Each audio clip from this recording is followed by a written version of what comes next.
പിന്നെ റോസംസി കേക്കർ ഹോമിൽ നിന്ന് അവർക്ക് കുറച്ച് നാൾ കഴിഞ്ഞപ്പോൾ അവിടെ നിന്ന് പിരിഞ്ഞു പോകേണ്ടതായിട്ട് വന്നു. കാരണം അവിടെ ഒരു ഡ്രെയിനേജ് പ്രശ്നം ഉണ്ടായി കഴിഞ്ഞപ്പോൾ അവളുടെ ഫാദർ അതിനെതിരെ കംപ്ലൈന്റ് ചെയ്യുകയും അതിന്റെ ഭാഗമായിട്ട് അവർക്ക് അവിടെ നിന്ന് പിരിഞ്ഞു പോകേണ്ടതുമായിട്ട് വന്നു.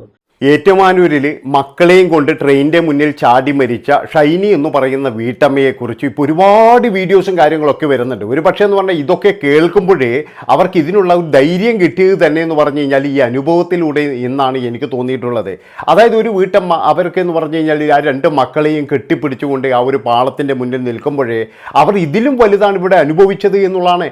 ഒരാൾ പോലും ഇത് അറിഞ്ഞിട്ടില്ല എന്ന് കേൾക്കുമ്പോഴൊരു വലിയ അതിശയം തന്നെ. കാരണം എന്താ വെച്ചാൽ നിരന്തരം പള്ളിയുമായിട്ട് ബന്ധപ്പെട്ടിട്ട് അതുപോലെ തന്നെ എന്ന് പറഞ്ഞു കഴിഞ്ഞാൽ ഈ കോട്ടയം ഏറ്റുമാനൂർ ആ മേഖല എന്നൊക്കെ പറഞ്ഞ ഒരുപാട് സന്നദ്ധ സംഘടനകൾ ഈ പള്ളി കേന്ദ്രീകരിച്ച് തന്നെ നടക്കുന്ന ഒരു സ്ഥലം തന്നെയാണ്. അവിടെ ഒരു വീട്ടമ്മ ഇത്രയും കാര്യങ്ങൾ അനുഭവിച്ചിട്ട് അവരുടെ മരണശേഷം മാത്രമാണ് ഇത് പുറലോകം അറിയുന്നത് എന്നുള്ള ഒരു ദുഃഖ സത്യം. പിന്നെ മറ്റൊരു കാര്യം എന്താണെന്ന് വെച്ച് കഴിഞ്ഞാൽ ഇതിനൊക്കെ കാരണക്കാർ എന്ന് പറഞ്ഞാൽ ഭർത്താവ് വീട്ടുകാർ, അതുപോലെ തന്നെ ഒരു പള്ളിയിലെ അച്ഛൻ എന്ന് പറയുന്ന ഒരു നികൃഷ്ട ജീവി, ഇവരുടെ ഈ ഭർത്താവിൻ്റെ സഹോദരനാണെന്ന് പറയുന്നു. പിന്നെ സ്വന്തം വീട്ടിൽ നിന്നുണ്ടായ പീഡനം. അതായത് തന്ത ഇന്നലെ സംസാരിക്കുന്ന രീതി നമ്മളെല്ലാവരും കേട്ടതാണ്. തന്ത പറയുന്ന കാര്യങ്ങൾ എന്താണെന്ന് വെച്ചാൽ തൻ്റെ മറ്റു 3 മക്കളൊക്കെ വിദേശത്ത് നല്ല രീതിയിൽ ജോലി ചെയ്യുന്നു. അവരൊക്കെ എന്ന് പറഞ്ഞാൽ എമർജൻസി ലീവ് അടിച്ച് വന്നതല്ലേ, അവർക്ക് എവിടെയാണ് ഇവിടെ നിൽക്കാൻ സമയം, അതുമാത്രവുമല്ല അവരുടെയൊക്കെ കുഞ്ഞുങ്ങളെയൊക്കെ നോക്കാൻ ആരാണുള്ളത് എന്നൊക്കെ പറഞ്ഞിട്ട് ഇയാൾ ചിരിക്കുകയാണ്. അപ്പോൾ ഇന്ന് വന്നിരിക്കുന്ന ഒരു വോയിസ് എന്ന് പറഞ്ഞു കഴിഞ്ഞാൽ ഈ ആൾ, അതായത് ഈ ഷൈനിയുടെ അച്ഛനും ഈ ഷൈനിക്ക് ജോലി കൊടുത്ത ഒരു സ്ഥാപനത്തിനെതിരെ കേസ് നൽകിയിട്ടുണ്ട്. അതായത് സ്വന്തം പിതാവ് തന്നെ കേസ് നൽകുകയാണ് ഒരു സ്ഥാപനത്തിനെതിരെ. അവിടെ തൻ്റെ മകള് എങ്ങനെയെങ്കിലും ജീവിക്കാൻ വേണ്ടി ജീവിതത്തോട് പോരടിക്കുമ്പോൾ ഇദ്ദേഹത്തിൻ്റെ വകയായിട്ട് ഒരു കേസും കൂടി കൊടുത്തു. ഏതായാലും അതിൻ്റെ ആൾക്കാരൊക്കെ പറയുന്നത് എന്താണെന്ന് വെച്ചാൽ അവർക്ക് നല്ല രീതിയിലുള്ള ഒരു ജോലിയും കൊടുത്തിട്ടുണ്ട്, അതുപോലെ പിന്നെ ശമ്പളവും കൊടുത്തിട്ടുണ്ട്. എല്ലാവർക്കും കൊടുക്കുന്നതിലും 1000 രൂപ കൂടുതലാണ് അവർക്ക് കൊടുത്തത്. പക്ഷേ ഈ തന്തപ്പടിയുടെ ഈ കേസും വഴക്കും കാരണം എന്ന് പറഞ്ഞാൽ അവിടുന്ന് ഒന്നുകിൽ പിരിഞ്ഞു പോരേണ്ടി വന്നിട്ടുണ്ടാകും, ഇല്ലെങ്കിലെന്ന് പറഞ്ഞാൽ അവിടുന്ന് പിരിച്ചു വിട്ടതായിരിക്കും. അതെന്താണെന്ന് നമുക്ക് കൃത്യമായിട്ട് അറിയില്ല. എന്തൊക്കെ ആയാലും ശരി, ഇവരെ ഭർത്താവിൻ്റെ വീട്ടുകാരും അതുപോലെ തന്നെ സ്വന്തം വീട്ടിൽ നിന്നുള്ള പീഡനവും, സ്വന്തം വീട്ടുകാർ പോലും കൂടെയില്ല, സ്വന്തം സഹോദരങ്ങൾ കൂടെയില്ല, ഭർത്താവിൻ്റെ വീട്ടുകാരില്ല, ഭർത്താവിൻ്റെ സഹോദരനാണെങ്കിൽ എല്ലാ സ്ഥലത്തും പോയിട്ട് പിന്നെ ഒരു ജോലി കൊടുക്കരുത് എന്ന് തന്നെയാണ് പറയുന്നത്. അപ്പം ഇങ്ങനെയുള്ള ഒരു സാഹചര്യത്തിലാണ് ആ ഒരു വീട്ടമ്മ ഇതുപോലെയുള്ളൊരു കടുങ്കൈ, അതായത് ഈ പിന്നെ എന്താ പറയുക കുഞ്ഞുങ്ങളെയും കൊണ്ട് ഈ പാളത്തിലേക്ക് നടക്കുമ്പോഴും അവരുടെ മനസ്സ്, അതായത് അവരുടെ മനസ്സ് ഇങ്ങനെ ആയതെന്ന് പറഞ്ഞു കഴിഞ്ഞാൽ ഈ സമൂഹം തന്നെയാണ്. ഇവരുടെ സ്വന്തം വീട്ടുകാരായാലും അതുപോലെ തന്നെ എന്ന് പറഞ്ഞാൽ ഈ ഭർത്താവിൻ്റെ വീട്ടുകാരും ഒക്കെയാണ് ഇതിന് കാരണക്കാർ എന്ന് ഞാൻ പറയുള്ളൂ. ഏതായാലും ഇവരുടെ അവസാനത്തെ ശബ്ദ സംഭാഷണമാണ് ഇപ്പോഴും പുറത്തു വന്നിരിക്കുന്നത്. അത് നമുക്കൊന്ന് കേൾക്കാം. അത് കഴിഞ്ഞതിന് ശേഷം എന്ന് പറഞ്ഞാൽ ഇവർ അവസാനമായിട്ട് വിളിച്ച ഒരു സ്ത്രീയുണ്ട്, അവർ പറയുന്നത് നമുക്കൊന്ന് കേൾക്കാം. ഏതായാലും ആദ്യം ഈ ഷൈനിയുടെ ഈ അവസാനത്തെ സംഭാഷണം എന്താണെന്ന് വെച്ചാൽ പിടിച്ച് നിൽക്കാൻ വേണ്ടിയിട്ട് അവർ എന്തോ ഒരുപാട് കാര്യങ്ങൾ ചെയ്തു, ഒരുപാട് സ്ഥലത്ത് ജോലിക്ക് വേണ്ടി അപേക്ഷിച്ചു, അന്വേഷിച്ചു, പക്ഷേ എവിടുന്നും കിട്ടിയില്ല. അവസാനം എന്ന് പറഞ്ഞു കഴിഞ്ഞാൽ ബോംബെയിൽ ബാന്ദ്രയിലുള്ള ഒരു ഹോസ്പിറ്റലിൽ കിട്ടി. അങ്ങനെ പോകാനിരിക്കുമ്പോൾ ഇവരുടെ കുട്ടികളെ ഇവർ പല സ്ഥലങ്ങളിലും ആക്കാൻ വേണ്ടി നോക്കുന്നുണ്ട്, പക്ഷെ അതൊന്നും സാധിക്കുന്നില്ല. ഏതായാലും അത് കൃത്യമായിട്ട് ഇവർ പറയുന്നുണ്ട്. അത് കഴിഞ്ഞതിന് ശേഷം നമുക്ക് കുറച്ചുകൂടി കാര്യങ്ങൾ പറയാണ്ട് തിരിച്ചു വരാം. അതുകൊണ്ട് സിസ്റ്റർ എങ്ങനെയെങ്കിലും എനിക്ക് അല്ലെങ്കിൽ ഇവിടെ ഇല്ലെങ്കിൽ വേറെ ഏതെങ്കിലും അടുത്തുള്ള ഏതെങ്കിലും അറിയാവുന്നതുകൊണ്ട് ഹോസ്പിറ്റലിൽ എനിക്ക് കണ്ടുപിടിച്ച് തരാൻ പറ്റുന്ന SFSന്റെ കാര്യം ചോദിച്ചു. അന്നേരം അവിടെ ഹോസ്റ്റലിൽ അതിരമ്പഴയിൽ അങ്ങണ്ടാന്ന് പറഞ്ഞു. പിന്നെ അവിടുത്തെ അച്ഛനെ വിളിച്ച് ചോദിച്ചു. അന്നേരം അച്ഛൻ പിന്നെ നമ്പർ കൊടുത്തു.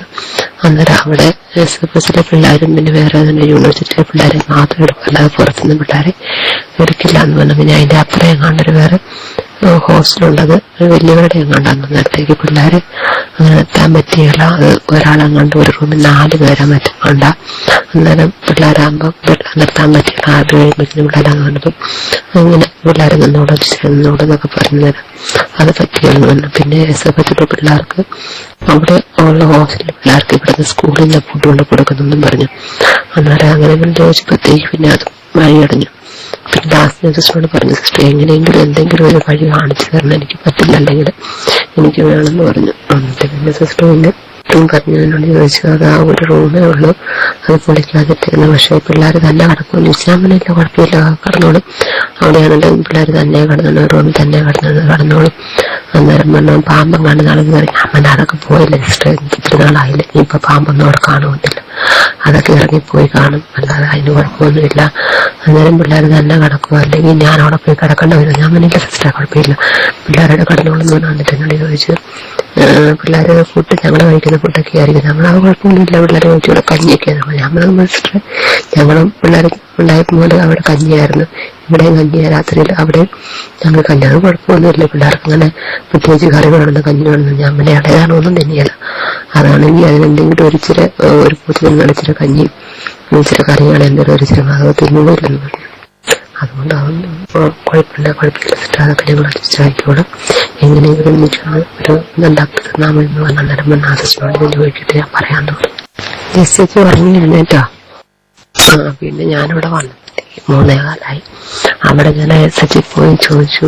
അവിടെ പോയിട്ട് ഒരു രക്ഷയില്ല, അവർ പറഞ്ഞു വലിയ പിള്ളേരെയാണ്, ചെറിയ പിള്ളേരെ നടത്തിയല്ല, അങ്ങനെ ഇങ്ങനെയാ പിള്ളേരെ നോക്കണ്ടേ, അപ്പനും ഇല്ല അമ്മയില്ല, അത് നമ്മളങ്ങനെ പിള്ളേരെ ഒത്തിരി കെയർഫുള്ളായിട്ട് നോക്കണം, ഇവിടെ നമുക്ക് വേക്കൻസി ഇല്ല, അങ്ങനെ നമ്മളെടുക്കുകയില്ല, റൂമില്ലെന്ന് പറഞ്ഞാൽ മനസ്സിലാക്കുന്ന പോലെ ഒരവസ്ഥ. എന്തെങ്കിലും പുള്ളിക്കാരെ കുറെ വർത്താനം പറഞ്ഞ് കുറെ നേരം അവിടെ ഇന്ന് കുറെ കരഞ്ഞും പറിച്ചൊക്കെ നോക്കിട്ട് പുള്ളിക്കാരെ മനസ്സിലാഞ്ഞിട്ട് നമ്മളെ കൊണ്ട് അവിടെ നിർത്താൻ പറ്റിയില്ല എന്ന് പറഞ്ഞു. അത് കഴിഞ്ഞ് പിന്നെ അവിടെ നിന്ന് കുറെ കഴിഞ്ഞ് കുറെ നേരം കഴിഞ്ഞ് ലാസ്റ്റ് എന്നാൽ ഒന്നുകൂടെ പോയി സിസ്റ്ററെ ഒന്ന് പോയി കാണട്ടെന്ന് പറഞ്ഞു. പിന്നെ ഹോളിക്രോസിൽ പോയി അവിടെ പോയി സിസ്റ്ററിനോട് കുറെ വർത്താനം പറഞ്ഞ് സിസ്റ്റർ എങ്ങനെയെങ്കിലും എനിക്ക് അത്രയേ പറ്റുള്ളൂ, എനിക്ക് വേറെ ഇപ്പം നിർവാഹമില്ല, അതിപ്പം എനിക്ക് അല്ലെങ്കിൽ പിന്നെ സ്കൂളിൽ മാറ്റേണ്ടവരും പിന്നെ ഇന്നും ഞാൻ ഉണ്ടാവില്ല, അപ്പം നമ്മോട് ഇങ്ങനെ പറഞ്ഞു പിന്നെ പറയാൻ പോവാന്ന്. ജെസ്സി എന്ന് പറയുന്ന ഒരു കൂട്ടുകാരിയുമായിട്ടാണ് ഇവർ സംസാരിച്ചത് അവസാന നാളുകളിൽ. അതായത് ഇവർ പരമാവധി ഓരോ ഹോസ്റ്റലിലും കയറിയിട്ട് നോക്കിയിട്ടുണ്ട്. അതുമാത്രവുമല്ല ആ ഹോസ്റ്റലിൽ പാമ്പ് വന്നു എന്ന് പറയുന്നത്, പിന്നെയെന്ന് പറഞ്ഞു കഴിഞ്ഞാൽ കഞ്ഞി മാത്രമേ കൊടുക്കുകയുള്ളൂ എന്ന് പറയുന്നത്, പിന്നെ അവിടെ മുതിർന്ന കുട്ടികളെ മാത്രമാണ് ചെയ്യുന്നത് എന്നൊക്കെ പറഞ്ഞിട്ട് ഇവരെ മടക്കി അയക്കുകയാണ് ചെയ്തത്. അതായത് ഒരാൾ പോലും ഇവരെ ഹെൽപ്പ് ചെയ്യാൻ തയ്യാറല്ല. ദൈവത്തിൻ്റെ മാലാകമാർ അല്ലെങ്കിൽ മറ്റുള്ളവർ എന്നൊക്കെ പറയാമെന്നല്ലാതെ ഈ അണ്ടിയോട് അടുക്കുമ്പോൾ മാങ്ങേൻ്റെ പുളി അറിയുള്ളൂ എന്ന് പറഞ്ഞ പോലെ ഒരാൾ പോലും ഇവർക്കൊരു സഹായവുമായി വന്നിട്ടില്ല. സ്വന്തം സഹോദരങ്ങൾ വന്നിട്ടില്ല, സ്വന്തം കുടുംബക്കാർ വന്നിട്ടില്ല, അച്ഛനും അമ്മയും, അതായത് സ്വന്തം അച്ഛനും അമ്മയും വരെ ഇവർക്ക് എതിരാണെന്നുള്ള ഒരു സത്യം മനസ്സിലാക്കുകയാണ്. ജീവിക്കാൻ വേണ്ടിയിട്ട് യാതൊരു വഴിയുമില്ല, യാതൊരു നിർവാഹവുമില്ല. ഈ കുഞ്ഞുങ്ങളെ ഇവിടെ എന്തുകൊണ്ടാണ് ഈ കുഞ്ഞുങ്ങളെയും കൊണ്ടുപോയത് എന്ന് ചില ആൾക്കാർ പറയുന്നുണ്ട്. ഇവരുടെ ശബ്ദം കേട്ട് കഴിഞ്ഞാൽ നമുക്ക് എല്ലാവർക്കും അറിയാം, ഒരു അമ്മ ചിന്തിക്കുന്നത് മാത്രമേ ഇവർ ചിന്തിച്ചിട്ടുള്ളൂ. താൻ പോയി കഴിഞ്ഞാൽ തൻ്റെ കുഞ്ഞുങ്ങളുടെ ഗതി എന്താകും, താൻ ഉള്ളപ്പോൾ തന്നെ ഇങ്ങനെയാണ് കുഞ്ഞുങ്ങളുടെ ഗതി, അപ്പോൾ ഞാൻ പോയി കഴിഞ്ഞാൽ എന്തായിരിക്കും ഗതി എന്നുള്ളത് അറിഞ്ഞുകൊണ്ട് തന്നെയാണ് ഇവർ കുഞ്ഞുങ്ങളെയും കൊണ്ടുപോയത് എന്നാണ് എനിക്ക് തോന്നിയിട്ടുള്ളത്. അതായത് നമ്മൾ വിചാരിക്കുന്ന പോലെയൊന്നുമല്ല കാര്യങ്ങൾ, നമ്മൾ വിചാരിക്കുന്ന ആൾക്കാരൊന്നുമല്ല. എല്ലാം എന്ന് പറഞ്ഞാൽ പണത്തിൻ്റെ മുകളിൽ തന്നെയാണ്, പണമുണ്ടെങ്കിൽ മാത്രമേ എന്തും നടക്കുകയുള്ളൂ എന്നുള്ള ഒരു വലിയൊരു സന്ദേശം കൂടി ഇതിൻ്റെ അകത്ത് തരുന്നുണ്ട് എന്നുള്ളതാണ്. ഏതായാലും ഇങ്ങനെയുള്ള ഒരുപാട് കാര്യങ്ങളാണ് ഇപ്പോൾ പുറത്തു വന്നുകൊണ്ടിരിക്കുന്നത്. ഇനി അവസാനമായിട്ട് ഇവർ സംസാരിച്ചു എന്ന് പറയുന്ന ജെസ്സി എന്ന് പറയുന്ന ഇവരുടെ കൂട്ടുകാരിയുണ്ട്. അവർ പറയുന്നത് എന്താണെന്ന് നമുക്കൊന്ന് കേട്ടിട്ട് വരാം. സംസ്റ്റിക്ക കെയർ ഹോമിൽ നിന്ന് തുടങ്ങിയ പരിചയമാണ്. ഷനി നല്ലൊരു ആക്റ്റീവ് ആയിട്ടുള്ള ഒരു കുട്ടിയാണ്. എല്ലാവരുമായിട്ട് നന്നായി മിങ്കിൾ ചെയ്ത് പോവുകയും അതുപോലെ തന്നെ പേഷ്യൻസിനോടായിട്ടും നല്ല കെയർ ഒക്കെ കൊടുക്കുകയും ചെയ്യുന്ന നല്ല എല്ലാവർക്കും ഇഷ്ടമുള്ള നല്ലൊരു കുട്ടിയായിരുന്നു. അതുപോലെ തന്നെ നന്നായിട്ട് പ്രാർത്ഥിക്കുകയും പള്ളിയിൽ പോവുകയും കുട്ടികളെയും ആ വഴിയെ തന്നെ ഫോളോ ചെയ്യിപ്പിക്കുകയും ഒക്കെ ചെയ്തിരുന്നു. പിന്നെ സംസ്റ്റിക്ക കെയർ ഹോമിൽ നിന്ന് അവർക്ക് കുറച്ച് നാൾ കഴിഞ്ഞപ്പോൾ അവിടെ നിന്ന് പിരിഞ്ഞു പോകേണ്ടതായിട്ട് വന്നു. കാരണം അവിടെ ഒരു ഡ്രെയിനേജ് പ്രശ്നം ഉണ്ടായി കഴിഞ്ഞപ്പോൾ അവളുടെ ഫാദർ അതിനെതിരെ കംപ്ലൈന്റ് ചെയ്യുകയും അതിന്റെ ഭാഗമായിട്ട് അവർക്ക് അവിടെ നിന്ന് പിരിഞ്ഞു പോകേണ്ടതുമായിട്ട് വന്നു.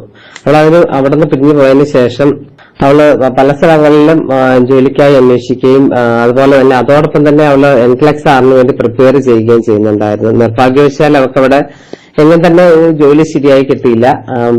അപ്പം NCLEX ആറിന് വേണ്ടിയിട്ട് പ്രിപ്പയർ ചെയ്തുകൊണ്ടിരുന്നതിനാൽ ഇനി ആ വഴിയെ ഞാൻ പോവുകയാണെന്നാണ് എന്നോട് പറഞ്ഞത്. അപ്പം വീട്ടിൽ അതുപോലെ തന്നെ അവളെന്നോട് പറഞ്ഞിട്ടുണ്ട്, ചില പ്രശ്നങ്ങളൊക്കെ ചുങ്കത്ത് വെച്ചും അതുപോലെ തന്നെ ഇവിടെയും ചില പ്രശ്നങ്ങളും ബുദ്ധിമുട്ടുകളും ഒക്കെ ഉണ്ട്. കുട്ടികൾക്ക് ചില പ്രശ്നങ്ങളൊക്കെയാണ് ഇവിടെ.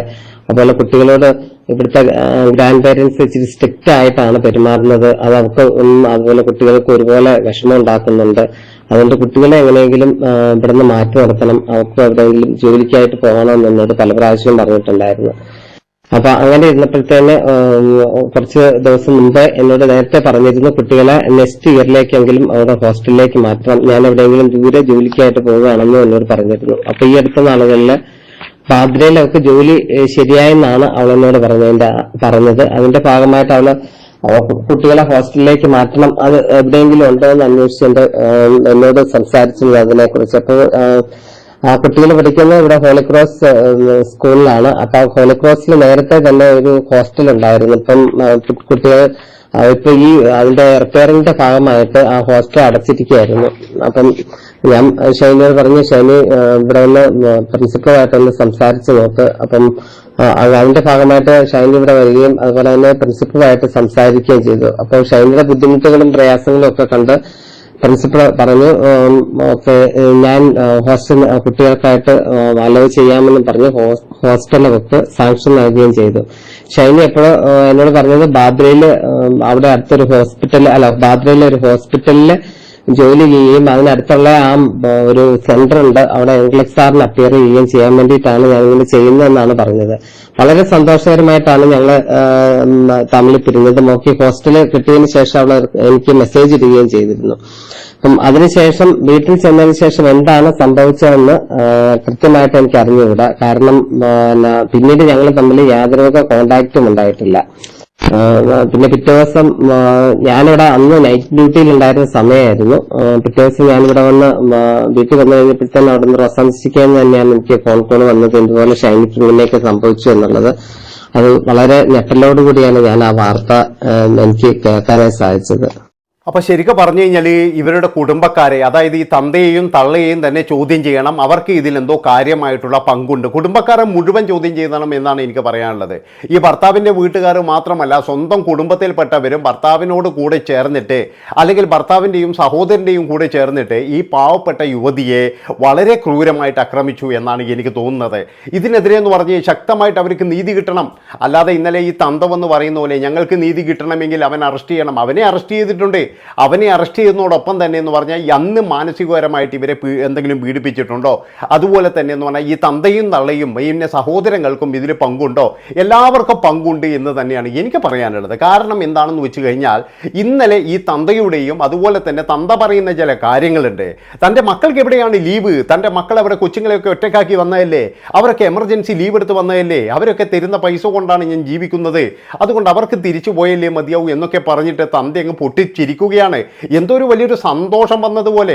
അതായത് കൊച്ചുമക്കളും മകളും ഒക്കെ പോയിട്ടും ഈ തന്തക്കും തള്ളക്കും യാതൊരു ഇതുമില്ല. ഞങ്ങളൊന്നും കൂടുതൽ പറയുന്നില്ല കേട്ടാ, ഞങ്ങൾ പറഞ്ഞു കഴിഞ്ഞാൽ എന്തെങ്കിലും ആയാലോ എന്നൊക്കെയുള്ള ഇദ്ദേഹത്തിൻ്റെ ഒരു എന്താ പറയുക, ആ ഒരു പിന്നെ മൈൻഡ് കണ്ടിട്ട് തന്നെ ഇയാൾക്ക് എന്തോ ഇതിൽ പങ്കുണ്ട്. അപ്പോൾ കൃത്യമായിട്ടുള്ള ഒരു അന്വേഷണം നടത്തണം. ഇനി ഇതേപോലെയുള്ള സംഭവം ആവർത്തിക്കരുത്. കാരണം എന്താ, ഇവരൊക്കെ എന്ന് പറഞ്ഞു കഴിഞ്ഞാൽ വലിയ പ്രമാണി കുടുംബങ്ങളാണ്. വലിയ പണക്കാർ, അച്ഛന്മാരും കന്യാസ്ത്രീമാരും ഇവരൊക്കെയുള്ള കുടുംബങ്ങളാണ്. അവിടെയാണ് ഇതുപോലെയുള്ള ചെറ്റത്തരങ്ങൾ നടന്നത് എന്നുള്ളത് നമുക്ക് വലിയ ഞെട്ടലാണ് ഉളവാക്കുന്നത്. കാരണം ഇങ്ങനെയുള്ള ആൾക്കാരൊക്കെ എന്ന് പറഞ്ഞാൽ സമൂഹത്തിൽ ഭയങ്കര സിമ്പതിയുള്ളവരായിരിക്കും, അല്ലെങ്കിൽ എന്ന് പറഞ്ഞാൽ സമൂഹത്തിൽ നല്ല എന്താ പറയേണ്ട എല്ലാവരോടും നല്ല കരുണയുള്ളവരായിരിക്കും. ഇതൊന്നുമില്ലാതെ ഒരു പറ്റം നികൃഷ്ടജീവികൾ ചേർന്ന് 3 ജീവനുകളെ ഇല്ലാതാക്കി എന്ന് മാത്രമേ എനിക്ക് പറയാനുള്ളൂ. അപ്പോൾ നിങ്ങളുടെ അഭിപ്രായങ്ങളും നിർദ്ദേശങ്ങളും കൃത്യമായിട്ട് നിങ്ങൾ കമൻറ്റ് ബോക്സിൽ എഴുതുക. അതുപോലെ തന്നെ ഈ പോരാട്ടത്തിൽ അവർക്ക് നീതി കിട്ടുന്നതുവരെ നമ്മളെല്ലാവരും കൂടെ ഉണ്ടാകും. നിങ്ങളും കൂടെ ഉണ്ടാകണം എന്നാണ് എനിക്ക് പറയാനുള്ളത്. നന്ദി, നമസ്കാരം.